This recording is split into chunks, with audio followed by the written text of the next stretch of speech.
देखिए, ऐसा है कि कल जो कुछ भी इस संसद के अंदर हुआ वो हिंदुस्तान के संसदीय इतिहास में काले दिन के रूप में याद किया जाएगा। एक चुनी हुई सरकार के ऊपर आपने एलजी को बिठाल दिया। जब देश का संविधान कहता है, 239 ए क्लॉज 6 कहता है कि चुनी हुई सरकार के मंत्रिपरिषद विधानसभा के प्रति जवाबदेह होंगे। साफ तौर पे लिखा हुआ है ये संविधान में। आप उस भारत के संविधान को बदल दे रहे हैं और बगैर किसी संविधान संशोधन के बदल दे रहे हैं। आप एक सामान्य संशोधन के जरिए पूरे संविधान को पलट दे रहे हैं। तो कल जो बिल लाया गया वो पूरी तरीके से गैर संवैधानिक है और अलोकतांत्रिक है। चुनी हुई सरकार को, संघीय ढांचा को खत्म करने वाला बिल है। तो इसलिए आपने ठीक है नंबर के दम पे इसको पास कर लिया, लेकिन जो विरोध करने वाले दल थे उनकी भी संख्या कम नहीं थी। लगभग सारे दलों ने, भारतीय जनता पार्टी को छोड़कर लगभग सारे दलों ने इसका विरोध किया। हां, वो बात अलग है कि कुछ लोगों ने वॉकआउट किया, कुछ लोगों ने खिलाफ में वोट किया। अगर सारे लोग वोट करते तो शायद ये गिर सकता था बिल। लेकिन मैं सबका आभार व्यक्त करता हूं, सबको धन्यवाद देता हूं जिन्होंने इस बिल के खिलाफ वोट किया। सबका आभारी हूं। और ये लोकतंत्र को बचाने की लड़ाई है, ये इस मुल्क के संविधान को बचाने की लड़ाई है।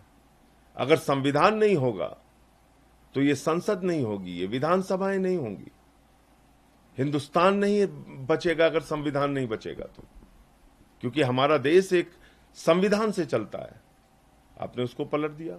और दूसरी बात, कल यह भी साबित हो गया कि अगर नरेंद्र मोदी जी को और भारतीय जनता पार्टी को किसी से डर लगता है तो अरविंद केजरीवाल और आम आदमी पार्टी से डर लगता है। केजरीवाल के दिल्ली मॉडल से डर लगता है।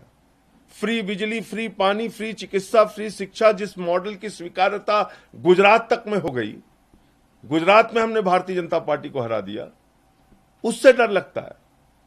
5 राज्यों में, गोवा में, उत्तराखंड में, पंजाब में, गुजरात में, उत्तर प्रदेश में चुनाव लड़ने का जो ऐलान कर दिया, उससे डर लगता है। और मैं आपको बता दूं कि इस कार्रवाई के बाद जो एक सवाल था इस देश में, मोदी का विकल्प कौन, मोदी का विकल्प केजरीवाल, ये कल खुद ये बिल पास करके सरकार ने साबित कर दिया कि हम तुम्हारी एक भी सरकार और एक भी योजना को चलने नहीं देंगे। लेकिन इससे हमारी लड़ाई न रुकेगी, न थमेगी, न खत्म होगी, और बढ़ेगी और इसका विस्तार होगा। पूरे देश में आम आदमी पार्टी की स्वीकार्यता बढ़ेगी, पूरे देश में आम आदमी पार्टी का विस्तार होगा और 5 राज्यों में जमकर बीजेपी से हम लोग मुकाबला करेंगे। अब देखिएगा, क्योंकि लोकतंत्र में जनता मालिक होती है। जनता जिसको चाहती है अर्श पे पहुंचा दे, जनता जिसको चाहती है फर्श पे पहुंचा दे। और मेरा इससे भी आगे का सवाल है, संसदीय इतिहास में कभी आपने किसी सरकार के काम को रोकने का बिल पास होते हुए नहीं देखा होगा। हां, जनता को सुविधाएं देने का बिल पास होता है, कुछ योजनाएं लागू करने का बिल पास होता है, लेकिन एक सरकार के कामों को रोकने के लिए बिल पास किया गया।